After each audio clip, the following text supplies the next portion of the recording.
할렐루야.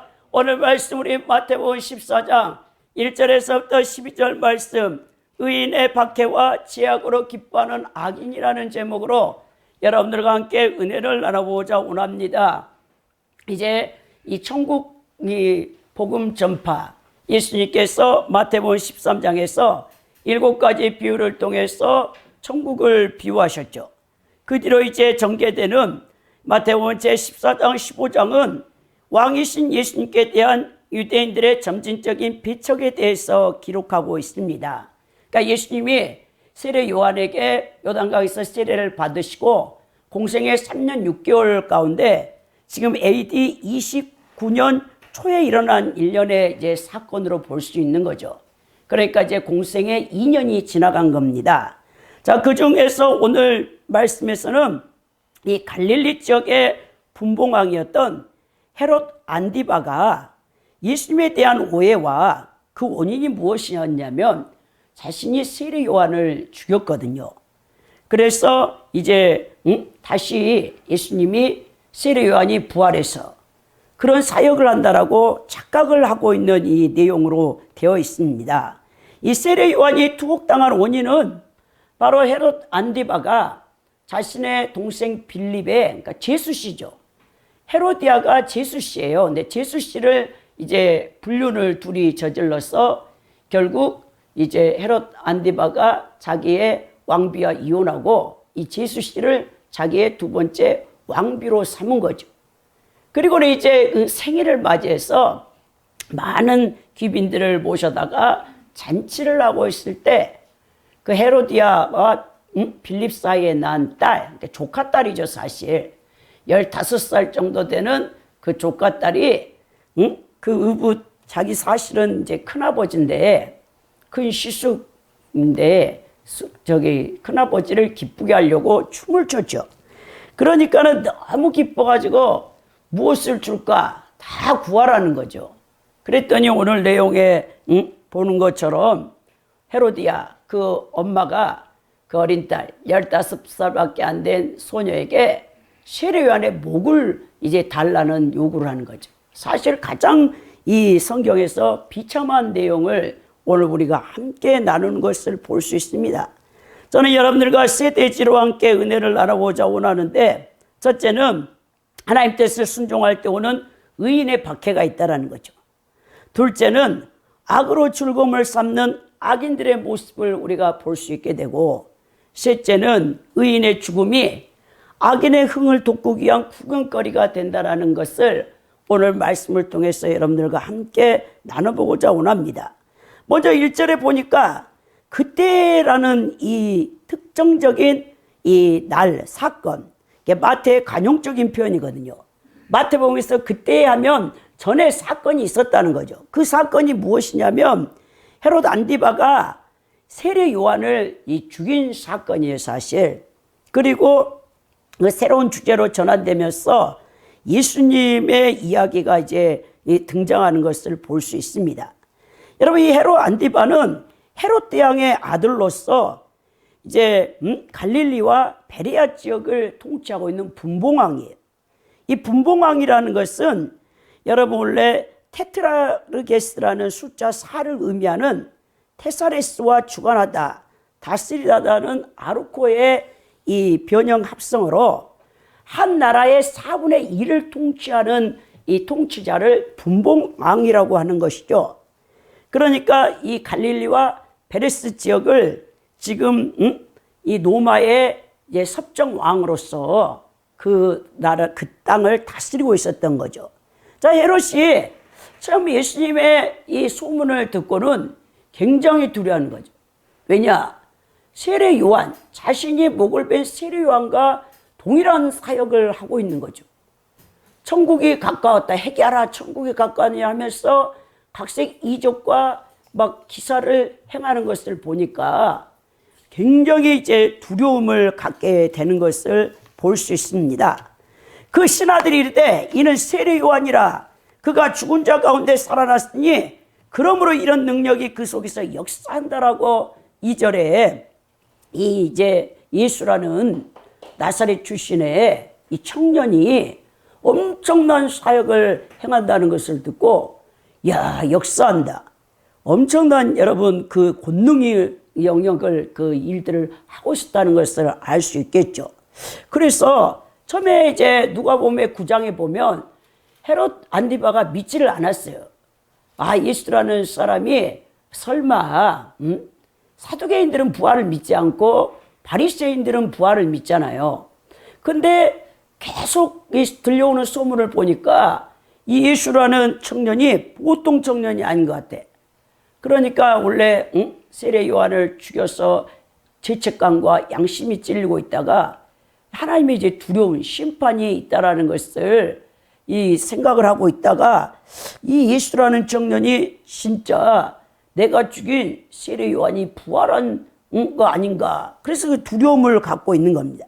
여러분, 이렇게 악인들은요 굉장히 하나님의 심판을 두려워하면서도 해결을 하지 않는 거예요. 헤롯 안디바 같이.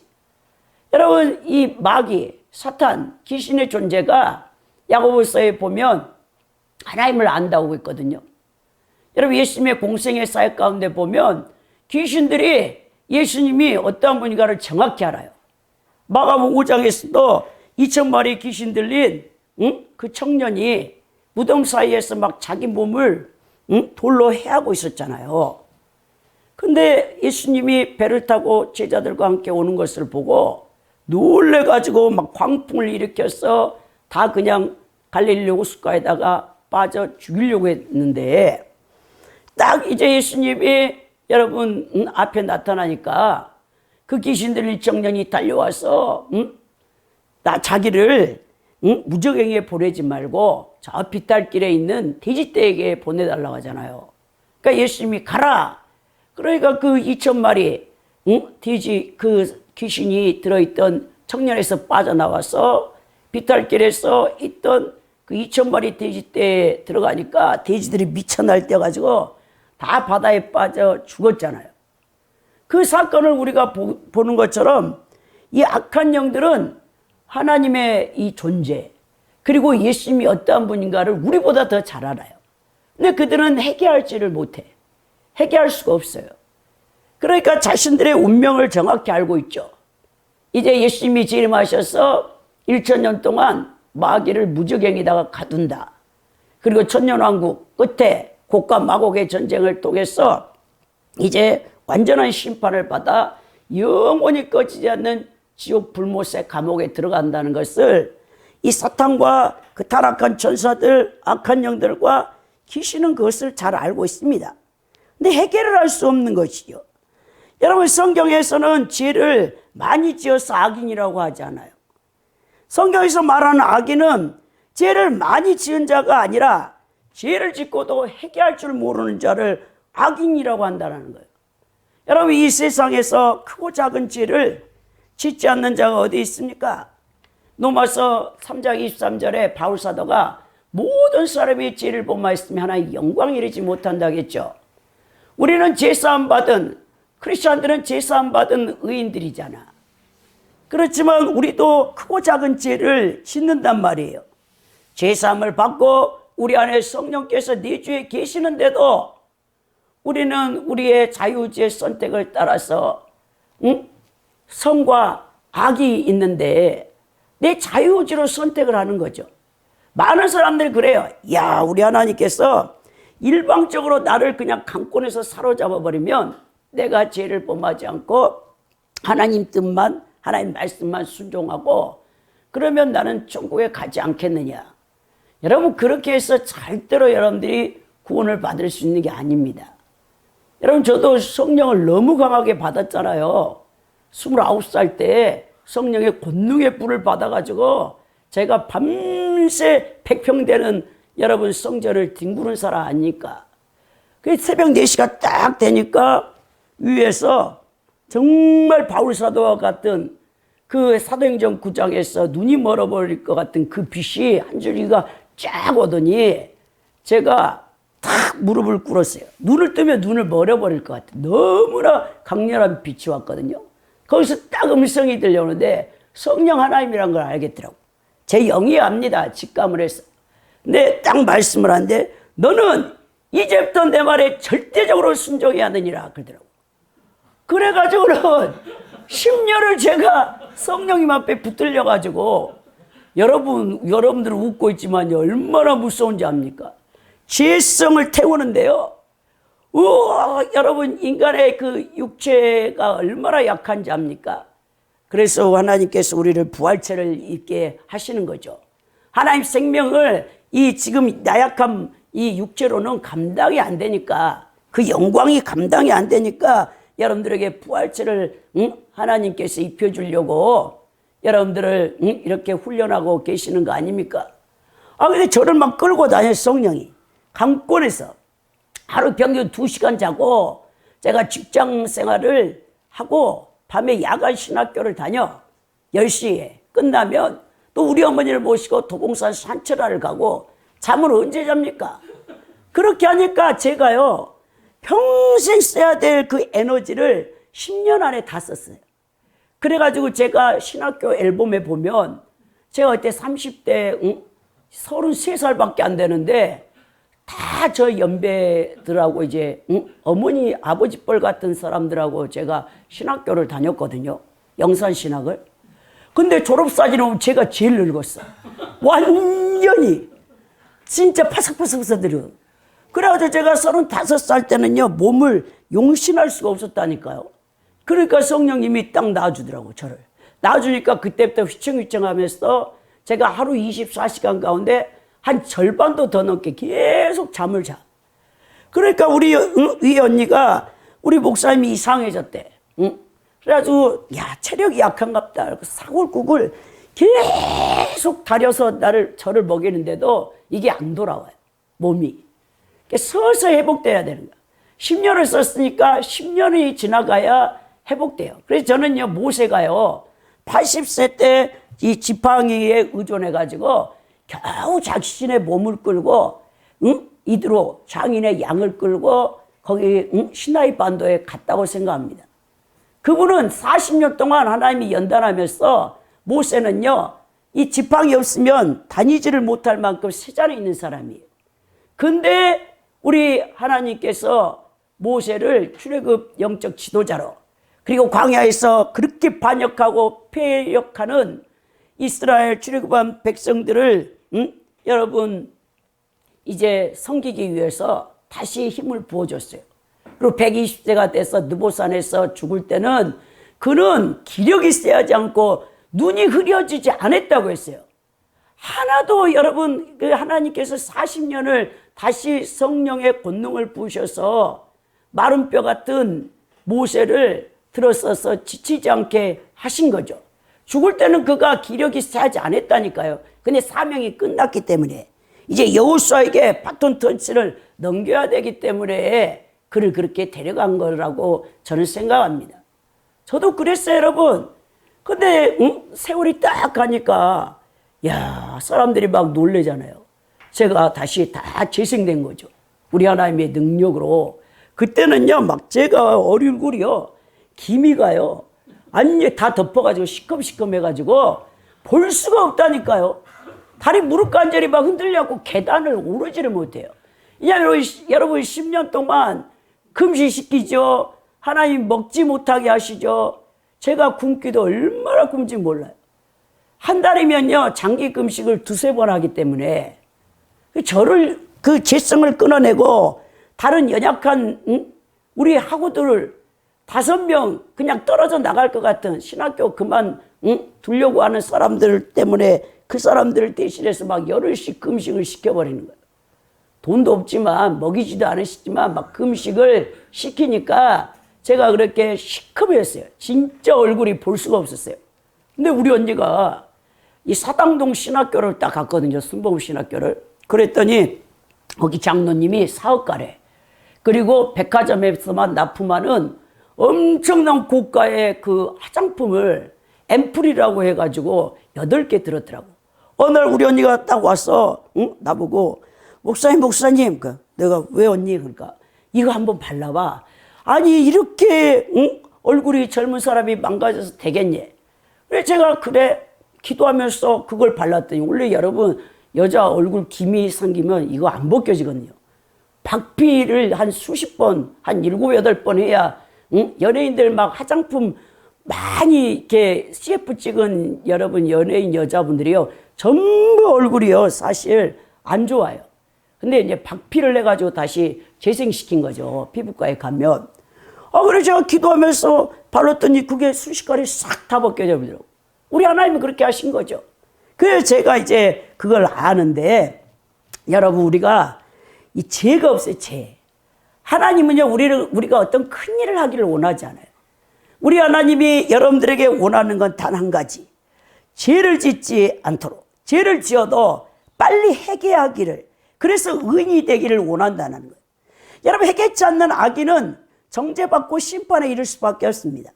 그러므로 우리 성도들은 매일의 삶 속에서 지은 죄를 말씀의 거울에 비춰서 철저하게 회개하여 여러분들의 영혼의 이 죄로 말미암아 하나님과 관계가 막히는 일이 없도록 예수님 피로 씻는 정화시키는 그 경건의 삶을 매일의 삶 속에서 해야 돼요. 그러니까 신자의 그게 회개잖아요. 손발을 씻어내야 된단 말이에요. 죄를 회개하는 것도 사실 자기 마음대로 되는 게 아니에요. 눈물 몇 번을 흘렸고 주여 잘못했습니다. 이게 회개가 아니라니까요. 여러분, 진짜 회개는요, 성령께서요, 여러분들을 회개를 시켜줘야 돼요. 성령께서 죄를 깨닫게 해주셔야 된다는 말입니다. 여러분들이 양심을 찔리게 하셔서 마음을 강팍하게 했던 그 마음이 왜 죄를 짓냐면 마음이 강팍해지면 죄를 지어요. 근데 여러분들이 마음이 온유하고 겸손해지잖아요. 어린아이 같은 순수한 마음이 되잖아요. 그럼 죄를 범하지 않게 됩니다. 예수님이 최고로 좋은 거죠. 그러지 않으면 여러분 그 마음이 강팍해지면 죄가 죄인지도 몰라. 오늘 여러분 이 안디바가 보십시오. 영적으로 너무 무지하잖아요. 사람이 죽어서 귀신이 된다. 여러분, 세례 요한이 죽어서 예수님 앞에 예수님으로 빙이 됐다. 이런 생각을 많이 하잖아요. 지금 우리는 TV 드라마를 보면, 넷플릭스 같은 데 보면 다 뭐 환생, 전생, 이상한 드라마를 많이 해요. 여러분, 그거는 불교 윤회 사상이잖아요. 업이라는 게 뭡니까? 업보, 카르마. 이 전생에 죄를 많이 지으면 이 땅에, 그것도 여러분 사람으로 태어난 것은 불교의 또 힌두교의 윤회관에서는 여러분 그래도 그것은 엄청 구원받을 수 있는 기회가 되는 거야. 근데 여러분 짐승으로 태어났어. 벌레 한 마리로 태어났어. 그러면 여러분 어떻게 구원을 받겠습니까? 860만 번을 윤회해야 여러분 불교에서는 구원을 받을까 말까 하는데, 그래서 여러분 구원을 받지 못한다라고 불교에서는 그렇게 얘기를 하잖아요. 근데 인간이 신구약 중간기에서는요, 이 유대인들도 사람이 죽으면 귀신이 된다는 이 생각을 많이 갖고 있었어요. 사실 여러분 귀신의 존재가 성경에는 나와 있지 않잖아요. 그렇잖아요. 근데 예수님이 공생애 가운데 귀신을 쫓아낼 때 항상 그 앞에 단서가 뭐냐면 더러운 귀신아. 귀신의 특성이 더럽다는 걸 알 수 있어. 그러니까 죄가 많이 쌓여 있으면 귀신이 붙을 확률이 높다라는 거죠. 그 쓰레기를 처리를 해야 되는데, 성경 전체에서 여러분 이 사탄의 타락은 많이 기록되어 있죠. 이사야 14장이나 에스겔서 28장에는 여러분 루시퍼의 타락이 이방왕 시돈이나 두로의 왕을 빗대어서 예언되어 있는 것을 볼 수 있는데, 계시된 것이 볼 수 있는데, 귀신의 존재, 이 귀신이 어디서 여러분 이렇게 생성되는지 알 수가 없잖아요. 근데 예수님이 분명히 귀신을 쫓은 것을 볼 수 있습니다. 어쨌든 우리 성도들은 귀신을 쫓을 수 있는 권세와 능력을 받은 거예요. 여러분 요한복음 1장에 12장 13절에 영접하는 자, 곧 그 이름을 믿는 자에게 하나님 자녀 되는 권세를 주셨다 했거든요. 그리고 마가복음 16장 17절 18절에 보면 믿는 자에겐 이런 표적이 따르니 곧 저희가 예수 그리스도로 귀신을 쫓고 새 방언을 말하고 뱀에 잡으며 무슨 독을 마실지라도 해를 받지 않는다 했어요. 그리고 병든 자에게 손을 얹고 기도한 즉 나음을 입으라겠죠. 믿는 자에게 그 따르는 표적이 있어요, 여러분. 그러니까 예수 이름으로 귀신을 쫓을 수 있는 능력을 진짜 여러분들이 거듭났으면 그걸 다 사용할 수 있는 거죠. 여러분, 귀신을 그대로 방치하면 이 귀신이 그 사람 안에 들어가서 여러분 인격을 지배해버려. 다른 인격이 들어와 있어요. 이 귀신은요, 지성과 감정과 의지를 갖고 있는 존재입니다. 그래서 그 사람을 파멸로 이끌어버려. 예수님이 뭐랍니까? 이 도적이 오는 것은 도적들하고 죽이고 멸망시키는 것 뿐이라. 요한복음 10장 10절에서 내가 온 것은 양으로 생명을 얻되 더 풍성히 얻게 하려 오셨다고 한 것을 볼 수 있지요. 여러분, 귀신의 세계에도 영적인 레벨이 있어요. 더 강하고 힘센 귀신에 의해서 이 쪼무레기 귀신들이 쫓겨나가는 거죠. 여러분, 우리 대한민국에 2018년부터 종교인 가세가 합법화되어졌어요. 저도 매년 종교인 가세에 신고를 해야 돼. 사례비를 받는 게 전부 여러분 세무서에, 관할 세무서에 가서 신고를 하게 돼 있는데, 그 세무서에 신고하러 가면 무당들이 되게 많이 와요. 와, 종교인 딱 썼어. 종교인을 딱 써. 보니까 무당이야. 오늘 대한민국에 이 샤머짐 종교에 종사하는 종교인이 100만 명이 넘는다는 거예요. 야, 어마어마한 거죠. 야, 그래서 이 영적 세계가 무지하기 때문에 사람들이 사단의 속임수에 속아 넘어가는 거예요. 영적 세계가 무지하면 여러분 절대 여러분 가벼운 문제가 아니에요. 그 우리로 하여금 생명을 찾지 못하게 하고 영원히 멸망에 이르게 할 수 있는 중대한 문제라는 거예요. 그러면서 우리는 영적 세계에 대해서 무지한 자가 되면 안 됩니다. 여러분들은 그래서 깨어 있어야 돼요. 특히 미신. 이 미신적인 것을 믿는 사람들의 특징이 뭐냐면 꿈. 이 샤머님 세계에서는요, 꿈을 엄청 중시해. 아니, 우리 사는 그 동두천에 우리 집 위층에 할머니가 돌아가셨거든요. 그 할머니 이제 문상을 좀 가려고 동네 할머니들이 모여있는 곳, 우리 집이 20채의 다세대 주택이야. 그래서 그 할머니들한테 가보니까 연락처를 모른대. 자녀들 연락처를. 근데 그 할머니들이 한다는 말이, 아이고 어쩐지 그 할머니가 돌아가신 것 같았어. 밤새 어디서 향 피우는 냄새가 나더니 나는 그 어떤 할머니가 그래요. 꿈을 꾸면 정확히 그 일이 일어나 그러더라고. 그래서 그 옆에 있던 할머니가 아이고 신당 차려야 되겠네. 신기가 강한가 봐 그러더라고. 그랬더니 제가 그 말을 듣고 예수님 믿으세요. 예수님. 예수님 믿으셔야 됩니다. 그랬더니 그분들이 아이고 이제 제가 연락처를 주면서 혹시 그 자제분이라도 연락이 오면 제가 문상을 가려고 하니까 장례식장에 가려고 하니까 좀 연락을 해주세요. 그랬더니 그리고 제가 이제 가니까 저 사람 누구요? 나한테 그러더라고. 어떤 할머니니까 목사래 목사. 그러니까 아 그래? 그래가지고 아 제가 거기 우리 할머니들 다세대 구원받도록 기도를 잘 하거든요. 방언으로 막 샬랄샬랄하는데 그 우리 집 앞에 아주 큰 무당집이 있잖아요. 그 사람이 우리 그 동네에 터줏대감이야. 모든 일은 다 그 사람이 주관해. 할머니들이 무슨 꿈만 꾸면 복제 갖고 와서 그분한테 상담하고 있어. 근데 그 할머니가 무당 할머니거든요. 담배를 혼자 잘 펴. 여러분 무당들은요 담배 피우는 사람 많아요. 여자분들도.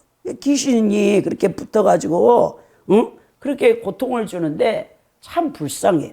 무당 할머니는 안 돼. 우리 할머니 그 손녀 그 딸들을. 근데 제가 또 무당한테 가볼까 하다가 문을 안 열어놨더라고. 그래서 말았는데 그다음에 여러분들이 하늘과 땅의 권세를 예수님이 여러분들에게 줬습니다. 여러분들은 귀신을 쫓을 수 있는 능력을 다 갖고 있어요. 그래 이렇게 헤롯 왕처럼 무지하니까 아 세례 요한이 죽어서 이제 예수라는 사람으로 다시 빙의돼 갖고 그렇게 역사를 일으키는구나 그렇게 생각하죠. 왜 그런 생각을 했냐면 3절부터 쫙 그 내용을 보니까 자기 제수씨 헤로디아를 취해가지고 요한을 잡아서 이제 결박시킨 거야. 그러니까 부패한 정욕 쾌락을 위해서 악한 짓을 범한 거죠. 악인은 이렇게 여러분 이 의인은 악인에게 환영을 받지 못하는 거예요. 세례 요한이 예수님의 초림을 준비하는 엘리야의 심정을 갖고 온 사람 아닙니까? 그러니까는 이 악인인 여러분 헤롯 왕의 잘못을 도덕적, 종교적으로 잘못된 것을 지적한 거예요. 오늘 지약으로 이 즐거움을 쌓는 이 악인의 헤롯의 이 모습을 보십시오. 헤롯이 요한을 죽이려 하되 무리가 그를 선지자로 여김으로 그를 두려워하는 거죠. 5절에 보니까 야 어떡하지? 응? 이 계속해서 회개하라고 막 자기를 괴롭히니까 안 되겠다. 근데 또 유대 민중에게 존경을 받아. 원래 다윗 여러분 혈통이 왕위를 이어야 되는데 이 헤롯은 이두메 사람이야. 에돔 사람이기 때문에 존경을 받지 못하는 분봉왕이었는데 또 자신의 범죄로 말미암아 세례 요한이 이렇게 막 해결하고 여러분 괴롭히니까 이 힘든 거죠. 그때 마침 생일이 되어졌어. 자기 생일이. 그래가지고는 많은 귀빈들을 이제 초청했겠죠. 그래서 너무 즐거운데 거기 헤로디아 딸이 엄청난 관능적인 춤을 추는 거예요. 여러분 여기에는 이제 이름이 나와 있지 않잖아요. 근데 헤로디아 딸은 이 유대인 전승에 의하면 샬롬이라고 해가지고 15살 정도 되는 원래 이름은 이 샬롬 평화라는 이름이에요. 근데 이 소녀가 그 엄마를 닮아서 굉장히 악한 것 같아. 어릴 때부터. 그래가지고는 너무 기뻐하니까 이제 헤롯이 많은 사람들에게 춤을 춰서 기쁨을 주니까 너무나 좋아가지고 7절에 보니까 무엇이든지 자기한테 요구하래요. 그러면 다 주겠다라는 것입니다. 오늘 여러분 헤롯 안디바가 얼마나 즉흥적인 사람인가 알 수 있겠죠. 여러분 즉흥적이니까 여러분 신중하지 못하니까 사람들 앞에서 공공연하게 맹세를 하는 거죠. 공개된 자리에서 맹세함으로써 그는 이제 그 의붓딸에게 무엇을 줄 것인가 다 줄 것이라고 막 하니까 그 딸이 하는 말이 8절에 뭐랍니까? 그가 제 어머니의 시킴을 듣고 이르되 세례 요한의 머리를 소발에 얹어 여기서 내게 주소서 하는가. 아니 여러분 이 세상에 구할 것이 얼마나 많은데 그렇게 가장 잔인하게 사람의 머리를 구하는 것입니까? 이렇게 악하다라는 것입니다. 여러분 오늘 여러분 세상에 구할 것이 없어 사람에게 목친 머리를 달라고 하는 그런 이 악한 자가 되어서는 안 되겠죠. 오늘 여러분 이 세례 요한의 의인의 죽음은 악인의 흥을 돋우기 위한 구경거리밖에 되지 않았습니다. 이 구절에서 보니까 헤롯 왕이 근심이 쌓였어. 아니 지금 세례 요한을 잡아다가 감옥에 가뒀는데 그 목을 지금 즉시 쳐서 이 자리로 갖고 오게 하는데 이거 이 민중의 분기가 일어나지 않을까 걱정이 많았겠죠. 그러니까 이렇게 여러분 왕으로서 자질이 없는 사람이 그 자리에 앉아 있는 거죠. 그러다가 안 되겠다. 자기가 사람들 앞에 그 많은 기빈 앞에 맹세를 했으니까 자기 말을 어길 수가 없잖아요. 여러분 사람이 두렵습니까? 하나님이 두렵습니까? 근데 이 사람은 믿음이 없는 사람이라 그 대신들과 천부장과 갈릴리 기인들 앞에서 살로메에게 무엇이든지 주겠다고 말했기 때문에 자기 말에 이제 그 일들을 행하는 것이죠. 오늘 보면 이렇게 부패한 정욕, 더러운 정욕이 죄를 짓게 하는 동기를 제공한다는 것을 볼 수 있습니다. 악이 또 다른 악을 부르는 거예요. 사실 헤롯 안디바가 자기 남동생 빌립의 아내 헤로디아를 취하지 않았다면 이런 악한 짓은 하지 않겠죠. 그런데 그런 악을 범하니까 자기의 죄를 덮기 위해서 그렇게 유대인 민중 가운데 백성 가운데 가장 존경을 받는 선지자인 세례 요한의 목을 치는 것을 볼 수 있다는 것입니다. 여러분 그래서 10절에 보니까 옥에 보내어 요한의 목을 베게 하는 거죠. 헤롯의 이 잔인함을 볼 수 있습니다. 그리고는 그 머리를 소반에 들고 가져온 거예요. 이 죄악의 쾌락에 눈이 어두워 실로 주어서는 안 되는 또 받아서도 안 되는 것을 주고받는 가장 비극적인 역사가 여기에 기록되어 있는 거예요. 여러분 이제 세례 요한은 예수님의 그 사역을 이제 바톤 터치하고 예수님께 사역을 바톤 터치하고 그는 이제 순교를 당하는 것을 볼 수 있습니다. 죽었어요. 12절에 보니까 시레온의 제자들이 와서 시체를 가져다가 장사하고 가서 예수께 아뢰니라 그랬죠. 이 스승의 머리를 헤로디아에게 그 딸 살로메에게 빼앗기고 몸만 가져다가 슬픔으로 장례를 지냈습니다. 여러분, 조선시대 500년 가운데 대역죄인으로 몰리면 목이 잘려서 죽는 부관찬시를 당해요. 여러분, 우리가 이제 2026년에 가장 흥행했던 영화가 왕과 사는 남자 아닙니까?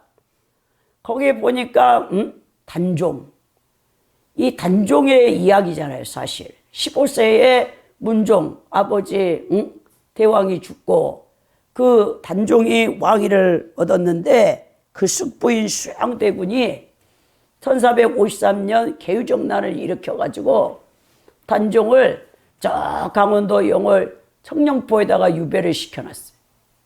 그리고는 2년 후에 17살 될 때 이제 죽이는 거죠. 자기가 왕권을 찬탈하고. 그때 최고의 1등 공신이 누구냐? 한 명에. 여러분들이 구글에 또 대백과사전에 한명회를 쳐보세요. 한명회가 사실 굉장히 말단 하직 공무원이었어요. 왕궁을 지키는 문직이었습니다. 이 사람이 38, 39살 될 때까지 관직에 나가지 못하다가 그 말단 관직을 하고 있었는데 굉장히 악한 꾀를 계략을 내는 데는 또 천재였나 봐. 한명회를 부추겨가지고 개정난을 일으켜서 1등 공신이 돼서 하직 공무원, 궁궐을 지키는 문지기가 영의정이 된 거죠. 1등 공신이 되어져서. 그리고 이 수양대군, 그래 그 수양대군의 여러분 세조의 아들들에게 다 딸을 결혼시켜가지고 최고의 권력가입니다. 여러분의 압구정이라는 거기에 정자를 지은 사람이 한명회 아닙니까? 근데 연산군 때 한명회가 이제 엄청난 부귀영화를 권세를 누리다가 죽었죠. 좋게 이제 선이 무덤을 써가지고 거기에 딱 들어가 누워 있었는데 배비 윤씨 사건, 연산군의 엄마가 비참하게 죽게 되니까 연산군이 한명의 무덤을 파서 그 목을 쳤잖아요. 부관찬시를 하는 거예요. 사람이 여러분 목이 떨어져 나가는 것이 조선에서는 최고의 대역죄인들에게 행하는 형벌이었어요. 세례요한은 의인지만 목이 떨어져 나갔고 악인들은 조선시대의 대역죄인들은 목이 쳐지는 것이죠. 여러분, 예수님께서 세례요한의 제자들이 세례요한이 몸만 가져다가 장사 지낼 때 얼마나 마음이 아팠겠습니까?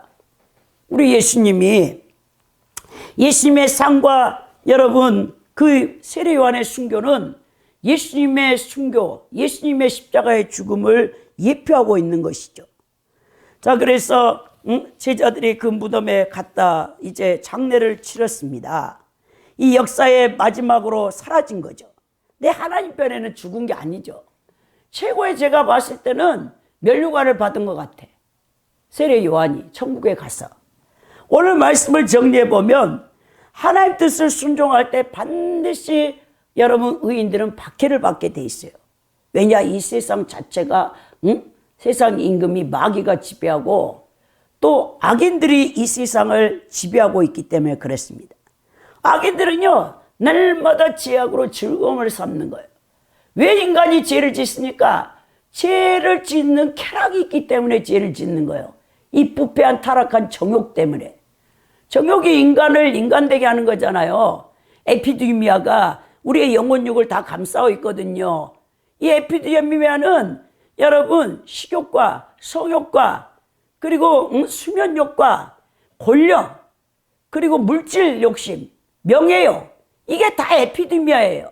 근데 이게 변질이 되면 우상이 돼서 자기의 쾌락을 추구하는 것으로 그것을 열정을 갖게 한단 말이에요. 디자이어가 된단 말이에요. 그래서 이 부패한 정욕을 그리스도의 피로써 정결하게 늘 정화를 시켜야 돼. 그래서 선한 데 열정을 둬야 돼. 아니, 우리를 왜 구원했다고 했습니까? 에베소 2장 10절에 보면 선한 일을 열심히 하기 위한 하나님의 백성으로 되기 위해서 우리를 구원하셨다고 하지 않았습니까? 근데 우리가 구원받고 우리 안에 성령님이 계시면 삼일째 하나님이 거하시는 거룩한 성전인데, 날마다 생각하는 것이 악하고 마음에 품는 것이 악한 계획이고 죄 짓는 것만 기뻐한다면 그 사람은 멸망을 당할 수밖에 없겠죠. 지옥 갈 수밖에 없습니다, 여러분. 근데 야, 내 안에 하나님의 말씀이 있고 성령님이 계시는데 내가 늘 선한 일에 열심을 내야지. 이것도 습관이에요, 습관. 남이 맨날 구제하는 사람은 구제할 수밖에 없어. 남을 도와줄 수밖에 없어. 근데 남의 거 맨날 갈취하는 사람은 그쪽으로 발달해. 그러니까 이것도 여러분들이 날마다 선택하는 거예요. 진짜 여러분들이 하나님의 생명이 들어와 있고 하나님의 성품, 그 의로운 하나님의 성품이 여러분 안에 내재해 있다면 여러분들은 악을 버리고 선을 선택할 겁니다. 나보다 다른 사람을 생각하게 되는 거예요. 여러분, 기독교의 황금률이 뭡니까? 마태복음 7장 12절에 남에게 대접받고 싶은 대로 너도 그렇게 대접하라는 거죠. 근데 나는 남에게 대접받고 싶으면서, 남에게 존경받고 싶으면서, 남에게 사랑받고 싶으면서 왜 나는 남을 그렇게 헐뜯고 비방하고 못살게 굴고 착취하고 비방하고 거짓말하고 중상모략하고 자기는 그렇게 하면서 다른 사람이 자기한테 하는 것을 싫어하냐고요. 그러니까 이게 어불성설 아닙니까? 물론 이 정도는 있어요, 여러분. 성화되어진 만큼 여러분들의 새 사람이 성숙된 만큼 여러분들이 선을 행하는 강도도 다르겠죠. 그러나 아무튼 하나님의 생명이 이식되었어서 거듭난 사람이라면 반드시 여러분들은 선을 행하게 돼 있어요. 오늘 이 말씀처럼 이 세례 요한의 순교 사건을 통해서 우리가 함께 알아봤는데, 여러분, 우리는 영혼을 지옥에 던질 수 있는 하나님을 두려워해야 돼요. 사람을 두려워해서 사람의 비유나 마치고 악인의 오락, 즐거움에 함께 동조하여 죄악을 범해서는 안 된다는 거예요. 여러분들이 살아온 모든 인생은, 선악간에 행한 모든 일은 의로운 신 재판장 앞에 반드시 여러분 예수님 그리스도 심판대 앞에 심판을 받게 되어 있습니다. 여러분, 죽는다고 끝나는 게 아니에요. 여러분, 많은 사람들은 장례식에 가야 그 사람이 살아온 인생을 평가받게 된다는데, 우리 크리스찬들은 장례식장에서 평가가 아닙니다. 여러분들은 반드시 예수님 앞에 어떠한 인생으로 평가받기를 원하는지 오늘 다시 한번 여러분들이 살아온 날들과 앞으로 살아갈 날들을 생각해 보면 좋겠습니다. 헤롯 왕처럼 세상 권세와 부귀와 인간의 거짓 칭찬 앞에서 자신의 악과 죄를 정당하며 연락을 누리며 살 것인지, 아니면 비록 이 세상에 아무도 주목하지 않고 여러분 알아주지 않는다 할지라도 하나님 앞에서 의로운 자로 인정받고 영생을 얻을 것인지, 여러분들의 선택에 달려 있습니다. 하나님의 은혜를 체험했다면 그 은혜 받은 성도답게 우리가 살아야 된다는 거예요. 여러분, 비록 말씀에 순종할 때 핍박과 환난과 박해를 받을지언정 하나님 말씀을 여러분들이 순종하여서 하나님을 경외할 때 여러분들은 비록 이 땅에서 박해받고 순교하고 어려움이 있다 할지라도 그리스도의 심판대 앞에 가서는 잘하였도다 착하고 충성된 종이라 해서 멸류관과 상급을 받을 것입니다. 세례 요한은요, 엄청난, 제가 봤을 때 상급을 받았을 것 같습니다. 여러분들도 정말 의롭게 살다가 하나님 앞에 인정받는 분들이 되기를 예수 그리스도의 이름으로 축원드립니다.